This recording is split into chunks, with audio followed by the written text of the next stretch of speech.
नाम फिरोज़ खान। जन्म 25 दिसंबर 1939। मृत्यु 27 अप्रैल 2009। फिरोज़ खान हिंदी फिल्मों के प्रसिद्ध अभिनेता एवं फिल्म निर्माता निर्देशक थे। फिरोज़ खान अपनी खास शैली, अलग अंदाज और किरदारों के लिए जाने जाते रहे। फिल्मों में कहीं वो एक सुंदर हीरो की भूमिका में हैं तो कहीं खूंखार विलन के रोल में। दोनों ही चरित्रों में फिरोज़ खान जान डाल देते थे। फिरोज़ खान का जन्म 25 दिसंबर 1939 को बेंगलोर में हुआ था। अफ़गानी पिता और ईरानी मां के बेटे फिरोज़ बेंगलोर से हीरो बनने का सपना लेकर मुंबई पहुंचे। उनके 3 भाई संजय खान, अकबर खान और समीर खान हैं। उनकी एक बहन है जिनका नाम दिलशाद बीवी है। फिरोज़ की भतीजी और संजय खान की पुत्री सुजैन खान की शादी ऋतिक रोशन से हुई, जो फिल्मकार राकेश रोशन के पुत्र हैं। फिरोज़ खान ने सुंदरी के साथ जिंदगी का सफ़र 1965 में शुरू किया। दोनों 20 साल तक साथ रहे। 1985 में उनके बीच तलाक हो गया।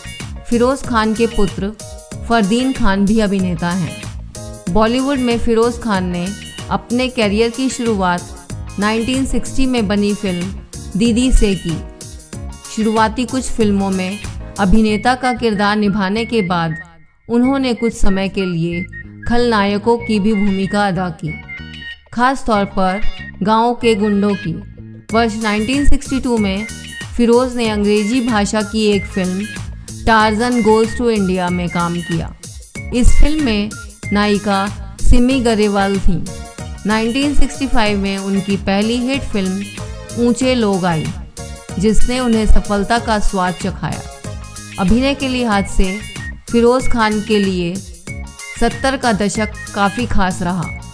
फिल्म आदमी और इंसान में अभिनय के लिए फिरोज़ खान को फिल्म फेयर सर्वश्रेष्ठ सहायक कलाकार का पुरस्कार भी मिला। 70 के दशक में उन्होंने आदमी और इंसान, मेला, धर्मात्मा जैसी बेहतरीन फिल्में दीं। इसी दशक में उन्होंने निर्माता निर्देशक के रूप में अपना सफ़र शुरू किया। उनके इस सफ़र की शुरुआत फिल्म धर्मात्मा से हुई। वर्ष 1980 की फिल्म कुर्बानी से उन्होंने एक सफल निर्माता निर्देशक के रूप में सभी को अपनी प्रतिभा का लोहा मनवाया। कुर्बानी उनके करियर की सबसे सफल फिल्म रही। इसमें उनके साथ विनोद खन्ना भी प्रमुख भूमिका में थे। कुर्बानी ने हिंदी सिनेमा को एक नया रूप दिया। कुर्बानी ने ही हिंदी सिनेमा में अभिनेत्रियों को भी हॉट एंड बोल्ड होने का अवसर दिया। फिल्म में फिरोज़ और जीनत अमान की बिंदास जोड़ी को दर्शकों ने खूब पसंद किया। फिल्मों से अभिनय के बाद उन्होंने निर्देशन की तरफ रुख किया। उन्होंने लीक से हटकर फिल्में बनाई। 70 से 80 के दशक के बीच उनके निर्देशन में बनी फिल्में धर्मात्मा, कुर्बानी, जांबाज और दयावान बॉक्स ऑफिस पर हिट हुई। वर्ष 1975 में बनी धर्मात्मा पहली भारतीय फिल्म थी जिसकी शूटिंग अफगानिस्तान में की गई। यह एक निर्माता निर्देशक के रूप में फिरोज़ की पहली हिट फिल्म भी थी। यह फिल्म हॉलीवुड की फिल्म गॉडफादर पर आधारित थी। 1998 में फिल्म प्रेम अगन से उन्होंने अपने बेटे को फिल्मों में लाने का काम किया, पर उनके बेटे फरदीन खान उनकी ही तरह शोहरत बटोरने में विफल रहे। 2003 में उन्होंने अपने बेटे और स्पोर्ट्स प्यार के लिए फिल्म जानशी बनाई, पर फिल्म में अभिनय करने के बाद भी वह अपने बेटे को हिट नहीं करवा सके। फिरोज़ खान ने आखिरी बार फिल्म वेलकम में काम किया। फिल्म वेलकम में भी उनका वही बिंदास स्टाइल नज़र आया जिसके लिए वह जाने जाते हैं। फिरोज़ खान को बॉलीवुड की ऐसी शख्सियत के रूप में याद किया जाता है जिन्होंने फिल्म निर्माण की अपनी विशेष शैली बनाई थी। फिरोज़ खान की निर्मित फिल्मों पर नज़र डालें तो उनकी फिल्में बड़े बजट की हुआ करती थीं, जिनमें बड़े बड़े सितारे, आकर्षक और भव्य सेट, खूबसूरत लोकेशन, दिल को छू लेने वाले गीत, संगीत और उम्दा तकनीक देखने को मिलती थी। अभिनेता के रूप में भी फिरोज़ खान ने बॉलीवुड के नायक की परंपरागत छवि के विपरीत अपनी एक विशेष शैली गढ़ी, जो आकर्षक और तड़क भड़क वाली छवि थी। उनकी अकड़ कर चलने की अदा और काउबॉयज़ वाली इमेज दर्शकों के मन में आज भी बसी हुई है। फिल्म निर्माण और निर्देशन के क्रम में फिरोज़ खान ने हिंदी फिल्मों में कुछ नई बातों का आगाज़ किया। अपराध फिल्म में भारत की पहली फिल्म थी जिसमें जर्मनी में कार रेस दिखाई गई थी। धर्मात्मा की शूटिंग के लिए वह अफगानिस्तान के खूबसूरत लोकेशनों पर गए। इससे पहले भारत की किसी भी फिल्म का वहां फिल्मांकन नहीं किया गया था। अपने कैरियर की सबसे हिट फिल्म कुर्बानी से फिरोज़ खान ने पाकिस्तान की पॉप गायिका नाज़िया हसन के संगीत कैरियर की शुरुआत करवाई। वर्ष 2003 में फिरोज़ खान ने अपने पुत्र फरदीन खान को लॉन्च करने के लिए जानशी का निर्माण किया। बॉलीवुड में लेडी किलर के नाम से मशहूर फिरोज़ खान ने 4 दशक लंबे सिने करियर में लगभग 60 फिल्मों में अभिनय किया।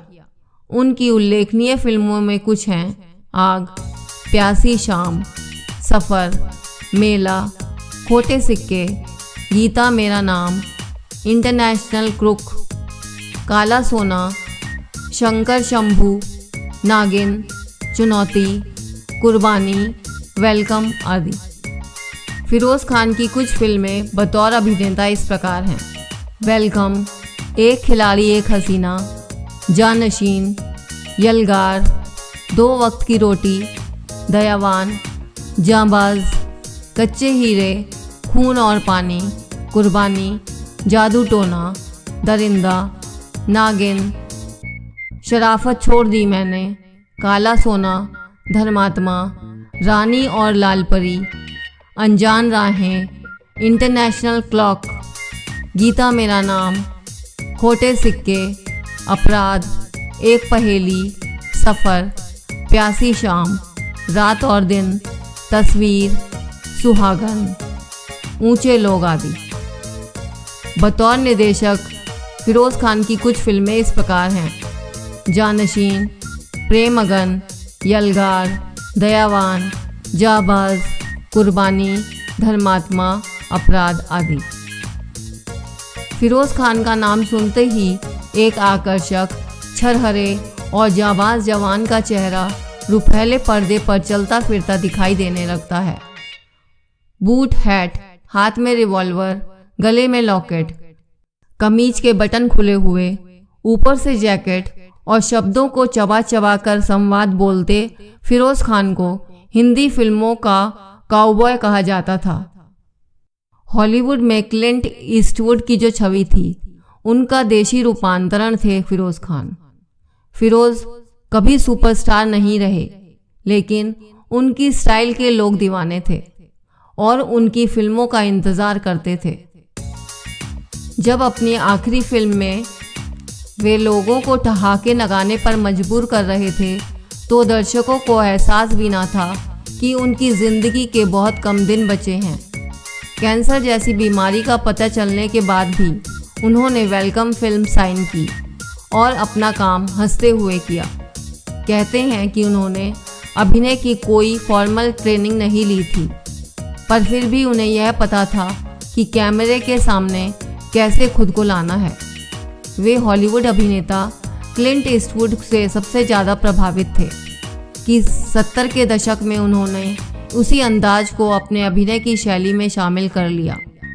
उस दौरान आई काला सोना, अपराध और खोटे सिक्के में उनका यह अंदाज दर्शकों को खूब पसंद आया। कुछ यही स्टाइल बाद में यलगार फिल्म में भी दिखाई दिया। खुद को किसी दायरे में बांध कर नहीं रखने वाले ही एक दिन दुनिया को अपने सम्मोहन से बांध देते हैं। बॉलीवुड की दुनिया में जहां अभिनेता फिल्में खो देने के डर से अपनी छवि में बंधे रहते हैं, वहां एक अभिनेता ऐसा भी था जिसने कभी खुद को किसी छवि में बंधने नहीं दिया। अभिनेता फिरोज़ खान ने बॉलीवुड में स्टाइलिश और बिंदास होने के जो पैमाने रखे, उस तक आज भी कोई नहीं पहुंच पाया है। राजसी अंदाज में उन्होंने एक अरसे तक दर्शकों के दिलों पर राज किया है। फिल्म इंडस्ट्री में ऐसे कई प्रसंग और किस्से हैं जिनमें फिरोज़ खान ने बेधड़क दिल की बात रखी। अपने इस बिंदास और बेखौफ मिजाज के कारण वे आलोचना के शिकार हुए और कई बेहतरीन फिल्में उनके हाथों से निकल गईं। कहते हैं कि संगम के निर्माण के समय राज कपूर ने राजेंद्र कुमार के पहले उनके नाम पर विचार किया था। पुरानी और नई पीढ़ी के अभिनेताओं के बीच फिरोज़ एक योजक की तरह रहे। उन्हें अपने मुखर, खुले, आक्रामक और एक हद तक अहंकारी स्वभाव के कारण बदनामी झेलनी पड़ी। इसके बावजूद उन्होंने छवि सुधारने की कोशिश नहीं की, अपने लापरवाह अंदाज में जीते रहे। फिरोज़ एक मंझी हुई अभिनेता के रूप में अपनी स्पष्ट राय रखने के लिए जाने जाते थे। कुछ वर्ष पहले उन्होंने पाकिस्तान की स्थिति को लेकर बयान दिया तो वहाँ के शासकों की नज़र में वे चुभ गए। यही वजह रही कि उन्हें पाकिस्तान का वीज़ा ना देने का फैसला हुआ। इसके बावजूद वह अपनी बेबाक राय पर अडिग रहे। हालांकि फिरोज़ खान ने असल ज़िंदगी में काफ़ी संघर्ष भी किया है। उन्हें मिले सम्मान एवं पुरस्कार की बातें करें तो उन्हें वर्ष 1970 में फिल्म आदमी और इंसान के लिए फिल्म फेयर सर्वश्रेष्ठ सह अभिनेता का पुरस्कार दिया गया। वर्ष 2000 में फिरोज़ को लाइफ टाइम अचीवमेंट का फिल्म फेयर पुरस्कार दिया गया। अपने बेटे फरदीन के करियर को चमकाने की उन्होंने बहुत कोशिश की, लेकिन बात नहीं बनी।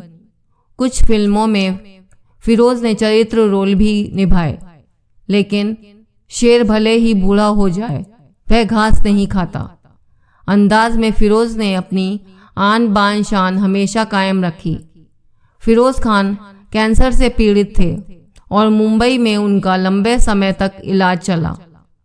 27 अप्रैल 2009 को उन्होंने बेंगलुरु स्थित अपने फार्म हाउस में अंतिम सांस ली। तो दोस्तों, आज की स्टोरी यहीं पर समाप्त होती है। अगली ऐसी ही एक नई स्टोरी सुनने के लिए आपसे गुजारिश करते हैं। Thank you.